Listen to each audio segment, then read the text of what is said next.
ചെയ്തത് ശരിയാണെന്ന് തോന്നുന്നുണ്ടോ നീലിന്? എത്രയൊക്കെ വന്നാലും സ്വാതി നീലിന്റെ ഭാര്യയല്ലേ? ആ ഭാര്യയെ കുറെ പേര് ഒന്ന് ആക്രമിച്ചിട്ട്. ഹലോ, അതൊന്നും ഇയാൾ അന്വേഷിക്കണ്ട.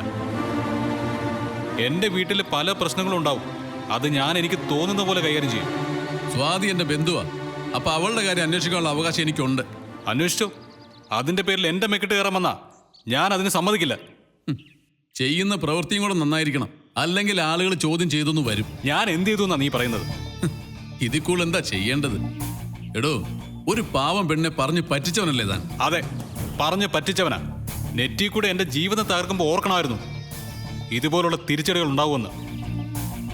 അല്ലെങ്കിൽ തന്നെ സ്വാതിയെക്കുറിച്ച് പറയാൻ ധാർമ്മികമായിട്ട് നിനക്ക് എന്താ അവകാശമുള്ളത്?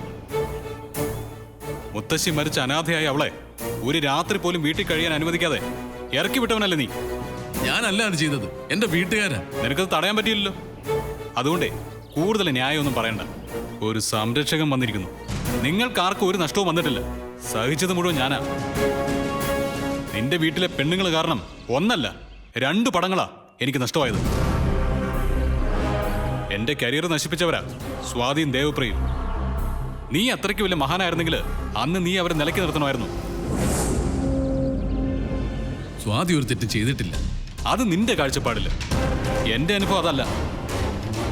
അതുകൊണ്ടായിരിക്കും അവളായിട്ട് ദ്രോഹിക്കുന്നത്. അതുകൊണ്ട് തന്നെയാ. ഇതിവിടം കൊണ്ടൊന്നും തീർന്നെന്ന് നീ വിചാരിക്കണ്ട. നിനക്കൊരു പക്ഷെ അറിയില്ലായിരിക്കും. നിന്നോട് ഇതുവരെ സ്വാതി അത് പറഞ്ഞിട്ടുണ്ടായിരിക്കില്ല.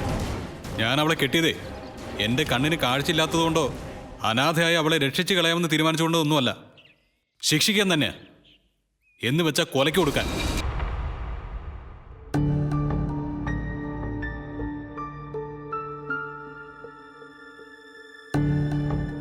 ജ്യോതിഷം എന്നൊക്കെ പറയുന്നത് എപ്പോഴും ഡിപ്പെൻഡ് ചെയ്യാൻ പറ്റുന്ന സംഗതിയാണെന്ന് ഞാൻ കരുതുന്നില്ല. അതും ഇതുപോലൊരു കാര്യത്തിന്. അങ്ങനെയല്ല, നാരായൺജി പറഞ്ഞതാ. നിങ്ങളുടെ ഏട്ടൻ സ്ഥിരമായിട്ട് പോകുന്നത് അദ്ദേഹത്തിന്റെ അടുത്ത് തന്നെ അല്ലേ? ഇത് നടക്കും. നടക്കുവോ നടക്കില്ലയോ അതല്ല ഇപ്പൊ നമ്മുടെ വിഷയം. നീലിന്റെ ആറ്റിറ്റ്യൂഡാ. 1 കൊല്ലത്തിനുള്ളിൽ മരിച്ചു പോകുമെന്ന് കരുതിയിട്ടാ അവൻ സ്വാതിയെ വിവാഹം കഴിച്ചത്. അതൊരിക്കലും അംഗീകരിച്ചു കൊടുക്കാൻ പറ്റില്ല. ചതിയല്ലേ അവൻ സ്വാതിയോട് ചെയ്തത്? എന്താ സംശയം? അയാളെപ്പോലുള്ളൊരു ചെറുപ്പക്കാരൻ ഒരിക്കലും അങ്ങനെ ചെയ്യാൻ പാടില്ലായിരുന്നു. അതുകൊണ്ടായിരിക്കും അയാൾക്ക് അവളെ ഇഷ്ടമില്ലാത്തത്. അയാൾ ഇപ്പോഴും പഴയ കാമുകിയുടെ പുറകെ ചുറ്റിത്തിരിയുന്നതും അതുകൊണ്ട് തന്നെ ആയിരിക്കും. ഇനി തീരുമാനം എടുക്കേണ്ടത് നമ്മളാണ് അച്ഛാ.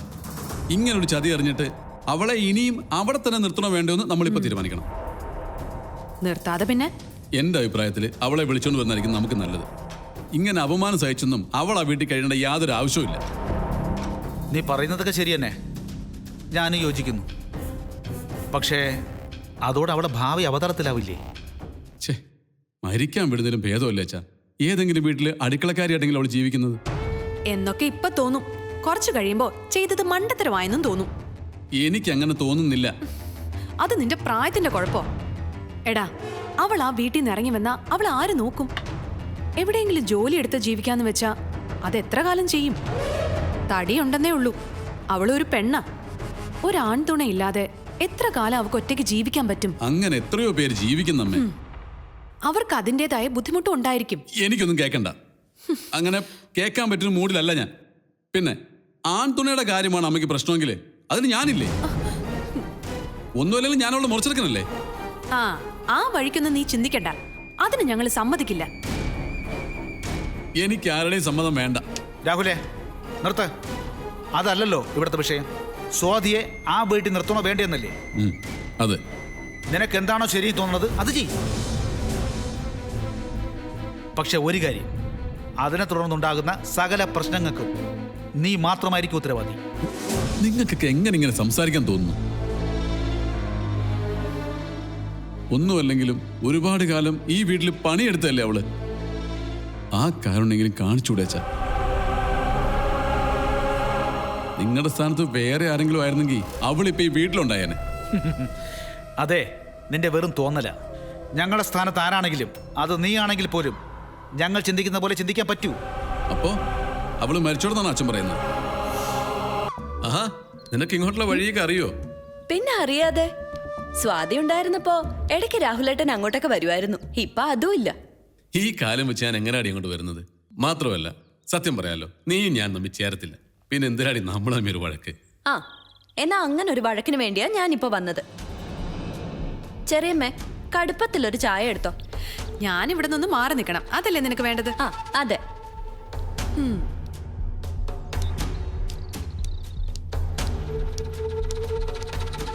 ആ നീയാ? വീട്ടിലെല്ലാവർക്കും സുഖം തന്നെടി? ആ കുഴപ്പമില്ല. ആ നിന്റെ അച്ഛൻ്റെ ബിസിനസ്സൊക്കെ എങ്ങനെ പോണു? ആർക്കറിയാം, ഞാൻ അതൊന്നും ശ്രദ്ധിക്കാറില്ല. അച്ഛൻ്റെ കാലം കഴിഞ്ഞാൽ നീയാ നോക്കി നിർത്തേണ്ടത്. അരിക്കടയിലോ? ഞാനോ? വേറെ പണിയില്ല. എടി അരിക്കച്ചവടത്തിന് എന്താ കുറവ്? ചെറിയച്ച, ഞാൻ വളരെ സീരിയസ് ആയ ഒരു കാര്യം രാഹുലേട്ടനുമായി ഡിസ്കസ് ചെയ്യാനാ വന്നത്. ബിസിനസ് ഒക്കെ നമുക്ക് പിന്നെ സംസാരിക്കാം. ഓ ആയിക്കോട്ടെ.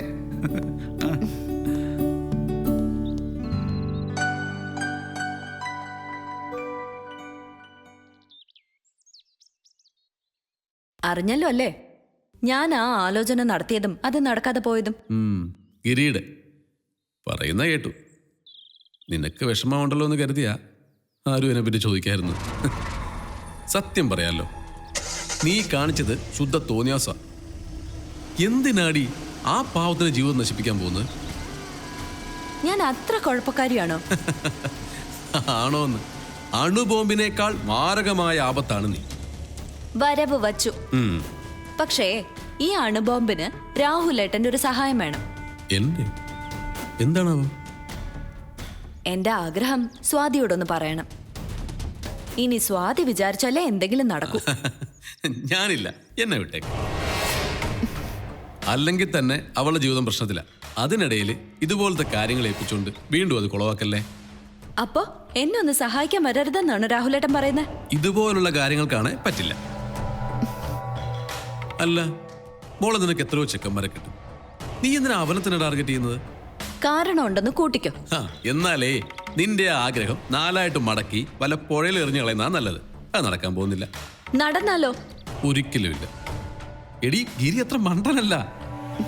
എനിക്ക് എന്താ ഒരു കുറവ്? നിനക്കോ കുറവോ? നിന്റെ മനസ്സ് ശരിയല്ല. എടി മനുഷ്യനെന്ന് പറഞ്ഞാൽ എന്താണെന്നറിയോ? അത് ശരീരമോ ബുദ്ധിയോ സൗന്ദര്യമോ ഒന്നുമല്ല, മനസ്സാ. എന്ന് വെച്ചാൽ മനുഷ്യത്വം. അതൊക്കെ എനിക്ക് ആവശ്യത്തിനുണ്ട്. ഇയാൾക്ക് എന്നെ ഒന്ന് സഹായിക്കാവോ?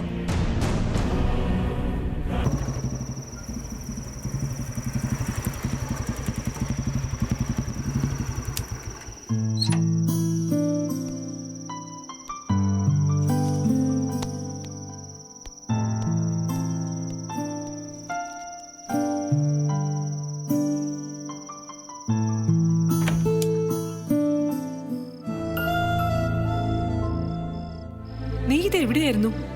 ഉച്ചയ്ക്ക് ഊണിന് ഞങ്ങൾ എല്ലാരും കാത്തിരുന്നു. വരുന്നില്ലെങ്കിൽ അതൊന്ന് വിളിച്ചു പറയായിരുന്നില്ലേ? തോന്നിയില്ല. അല്ലെങ്കിലും എനിക്ക് വേണ്ടി എന്തിനാ കാത്തിരിക്കുന്നത്? ആരും ഇനി അങ്ങനെ ചെയ്യണമെന്നില്ല. ഇന്ന് നിന്റെ പിറന്നാളായിരുന്നു. കല്യാണം കഴിഞ്ഞതിന് ശേഷമുള്ള ആദ്യത്തെ പിറന്നാൾ. മതി. രാവിലെ ഒരു തവണ കേട്ടതല്ലേ. എപ്പോഴും എപ്പോഴും ഇങ്ങനെ പറഞ്ഞ് എന്നെ ബോറടിപ്പിക്കണ്ട. കൈ കഴുകി വന്നിരിക്കുകയാണെങ്കിൽ ഞാൻ വിളമ്പിത്തരാം. ഏട്ടന് ഇഷ്ടപ്പെട്ട പായസമൊക്കെ ഉണ്ടാക്കിയിട്ടുണ്ട്. എന്റെ ഇഷ്ടം തീരുമാനിക്കാൻ നീ ആരാടി? പായസം ഉണ്ടാക്കിയ പോലും. ഞാൻ പായസം കൂടിയൊക്കെ നിർത്തി.